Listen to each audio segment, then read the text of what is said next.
Salut à tous. Pour la première vidéo de l'assaut, je vais revenir sur des techniques relativement basiques pour faire un rappel, ça ne peut pas faire de mal. Je vais pas m'attarder parce que j'ai pas envie de faire une vidéo d'une demi-heure. En revanche, si vous avez des questions sur les différentes techniques que j'aborderai, ça sera mardi 18, le moment parfait pour ce faire. Et si vous voulez aller plus loin en attendant, n'hésitez pas à aller voir des vidéos d'autres joueurs, comme là je pense à GoCheobe qui reste une référence en la matière, dans la mesure où il a entre autres écrit la méthode de didgeridoo la plus aboutie à ce jour. Donc au programme, je vais évidemment parler du bourdon, ensuite des harmoniques, de présenter quelques attaques, l'utilisation de la voix, des sous-pressions, des surpressions, des surpressions, et ensuite la respiration circulaire, et ensuite un rythme mixant un peu tout ça pour vous donner une idée sur laquelle bosser un peu toutes les techniques dont je viens de parler juste au-dessus. Voilà. Donc le bourdon. Donc évidemment la technique la plus basique au didgeridoo sans laquelle on ne pourrait pas faire de son, qui consiste à fermer les lèvres et pour les faire fermer les lèvres pour les faire vibrer en soufflant pour produire le son. Donc juste faire attention à pas trop lâcher les lèvres, sinon ça n'a rien donné si on fait ça va pas sonner. Et inversement, ne pas faire sinon on part en surpression, j'expliquerai plus tard. Bref, donc idéalement il faut maintenir la zone centrale des lèvres, pas la maintenir, il faut relâcher la zone centrale des lèvres pour qu'elle puisse vibrer, mais maintenir les zones périphériques des lèvres bien fermées pour avoir une vibration précise. Donc en dehors du didgeridoo,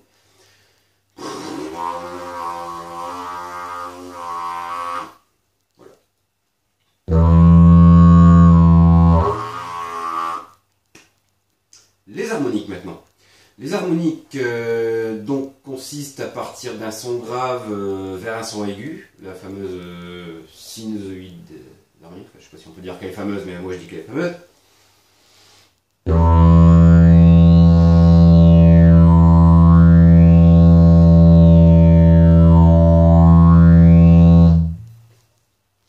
Donc les harmoniques qui se produisent en avançant ou reculant la langue. Donc quand on veut partir dans les harmoniques graves, on a la langue vers l'arrière dans la cavité buccale, et plus on avance la langue vers les lèvres, plus on arrive vers des notes aiguës, des harmoniques aiguës.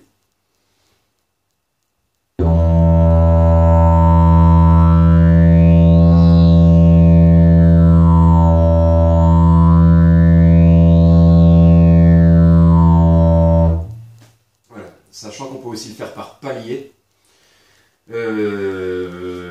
Et dans ce cas-là, on pourra prononcer des voyelles, alors sans la voix. Prononcer des voyelles pour arriver aux harmoniques qu'on souhaite. Donc la plus grave, ça va être le O, ça va être par exemple O, A, E, U, I. Oui, c'est ça. O, A, E, U, I.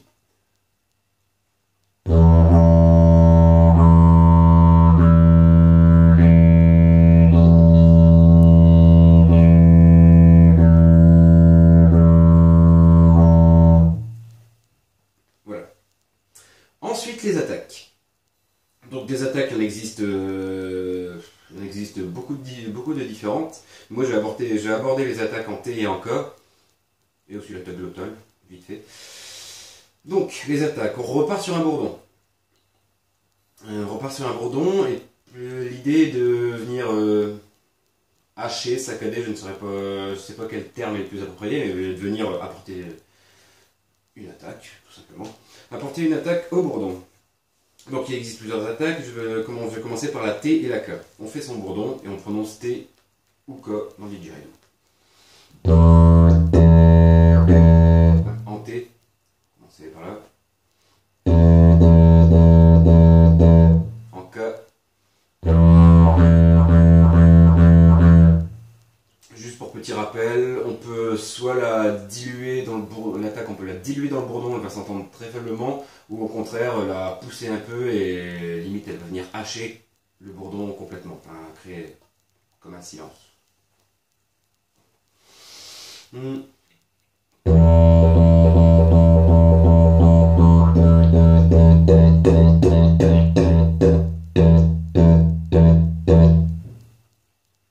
Le cas aussi, mais ça va revenir à la même chose.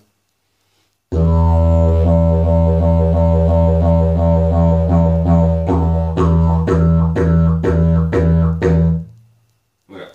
Je parlais des attaques glottales, j'en parlais un peu aussi, je ne vais pas m'étendre sur le sujet, je pense que c'est possible que ça fasse l'objet d'un cours à part entière sur vidéo, avec les wobbles, dont je ne parlerai pas dans cette vidéo. Donc l'idée est de venir, au lieu de venir avec la langue, comme avec un T et un K, bloquer la circulation de l'air, là on va le faire avec la gorge.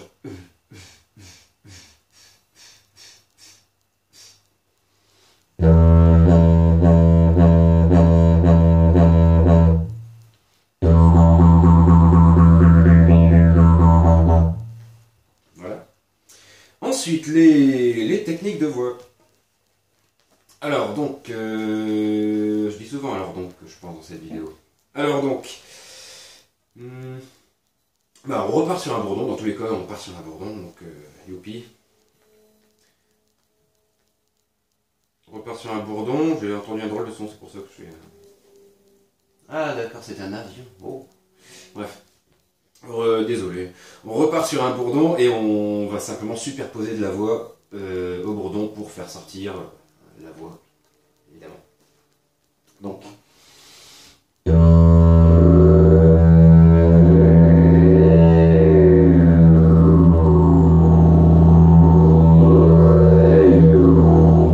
Là, on est plus dans des techniques de vocalise avec une voix avec peu d'intensité, c'est juste en douceur. Et par contre, après, on peut y aller en puissance. J'espère que mes voisins ne vont pas me faire la gueule.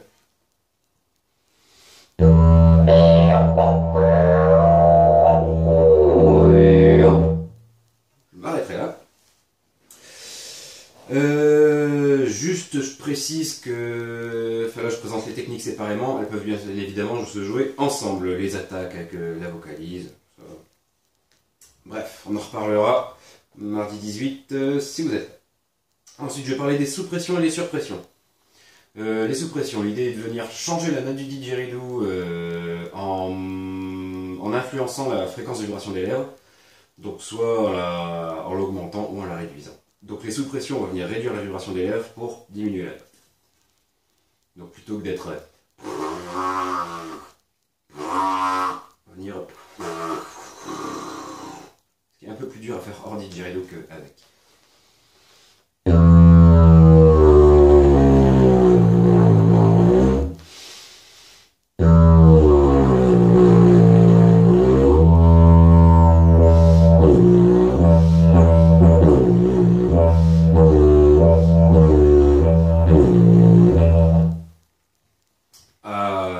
Juste penser qu'il peut y avoir plusieurs paliers, pas vraiment bien définis.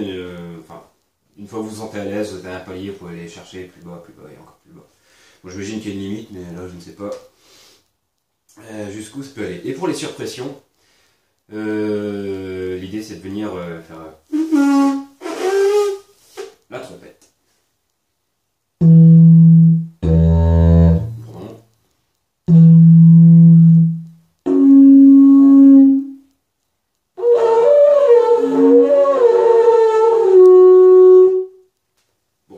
J'ai un peu perdu, mais l'idée, là, c'est on va monter, on va chercher des paliers. Voilà. La respiration. Ouf, là, ça va être un peu délicat à expliquer, surtout de manière succincte. La respiration. Donc, on va repartir d'un bourdon. Et l'idée est de se servir de ces cavités buccales comme le sac d'une cornemuse. C'est-à-dire que le sac va être plein. On va appuyer sur le sac, de manière métaphorique. On va appuyer sur le sac, ça va donc l'air va continuer à sortir, produisant du son, et on aura le temps d'inspirer par le nez pendant ce temps-là, et ensuite de rebalancer l'air avec les poumons. Donc, en plusieurs étapes. Je souffle, je remplis mes joues en soufflant. Là, j'isole ma cavité buccale avec... Enfin, je la déconnecte de la gorge menant l'air... Enfin, je la déconnecte des poumons, on va dire tout simplement, avec la langue. Le fond de la langue va venir se caler contre le palais pour isoler la cavité buccale. L'idée, enfin, si vous voulez savoir si vous savez le faire, tout le monde sait le faire, mais si vous avez des doutes, vous gonflez vos joues avec de l'air, et vous inspirez, vous expirez avec le nez. Logiquement, l'air qui est là doit rester le même et doit rester bloqué.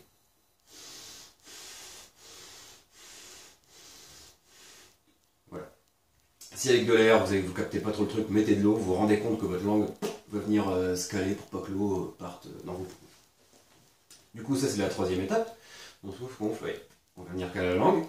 Une fois qu'on a la langue qui est calée, on va venir écraser l'air qu'il y a dans la cavité buccale en faisant une pression. Alors il y a différentes possibilités, mais je n'ai pas abordé, surtout que la respiration circulaire, pour le coup, il y a vraiment plusieurs manières de la faire.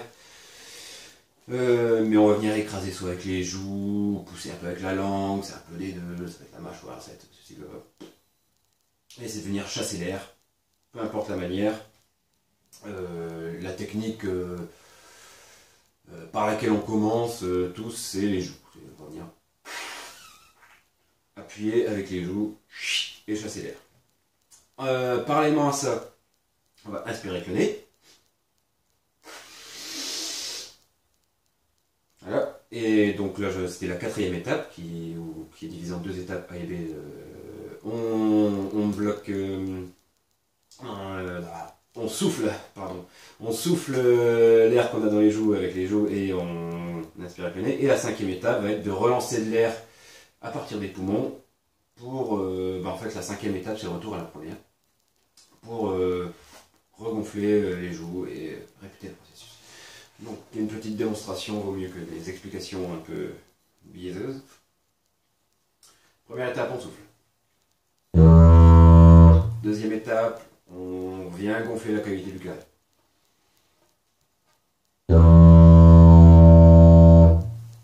Troisième étape, on bloque avec la langue. Alors le problème, c'est qu'on ne peut pas vraiment faire la troisième étape et la séparer de la quatrième, enfin, des quatrièmes étapes, parce que ça se fait dans un même mouvement.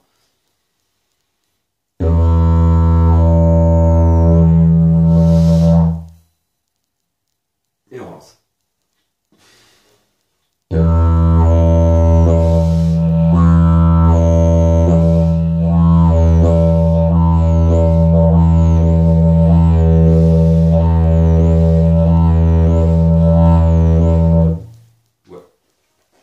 Bon, il y aura peut-être des questions par rapport à ça, mais pas de problème. Mardi, on pourra revenir dessus. Alors maintenant, je vais vous présenter un rythme pour bosser un peu tout ça. Alors j'y ai pas forcément tout mis, je pense notamment aux cris, aux surpressions sous vibration, mais ça reste un rythme simple qui va vous permettre quand même de bosser deux trois trucs. Et qui va vous permettre aussi peut-être de... Comment dire, enfin, plus qu'un rythme, en fait, c'est un phrasé.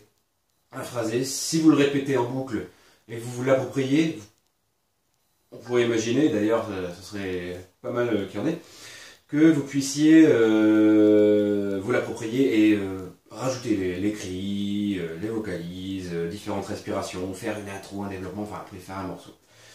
Ce serait chouette. Alors, ce rythme, je l'ai pris en photo. Je vais essayer de le mettre sur la vidéo là, au moment même où je parle. Si j'arrive, je suis content, mais je sens que ça va me prendre encore du temps. J'espère y arriver, sinon au pire je le transmettrai parallèlement par boîte mail ou je ne sais comment.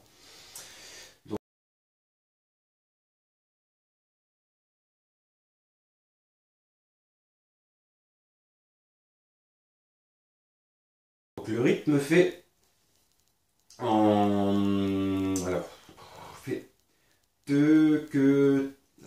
ti, to, ti,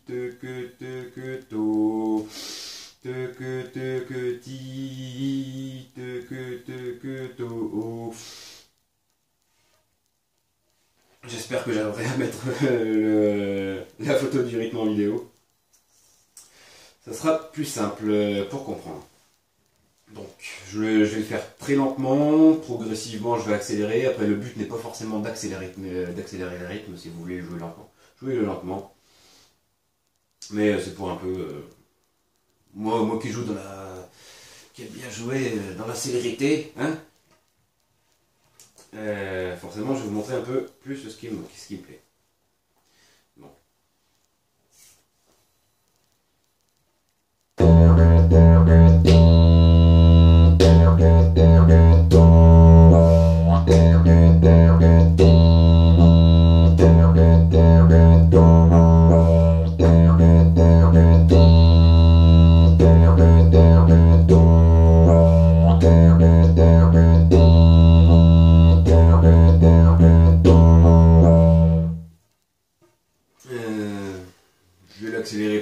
Je vais l'accélérer petit à petit et juste pour un exemple, le faire évoluer avec moi mes petites techniques, enfin mon petit style, mon petit style, pour évidemment, pour potentiellement donner des idées à certains, ou en tout cas pour vous montrer que l'idée n'est pas tant de le répéter juste pour le prendre brut, mais de le faire évoluer, puis ensuite d'y incorporer votre petit truc pour en faire quelque chose qui vous appartient.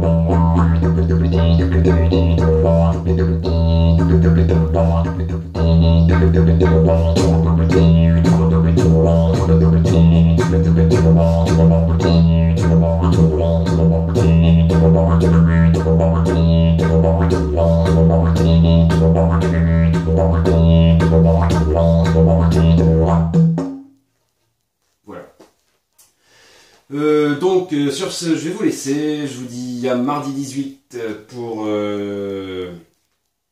bosser sur tout ça. Voilà. Salut!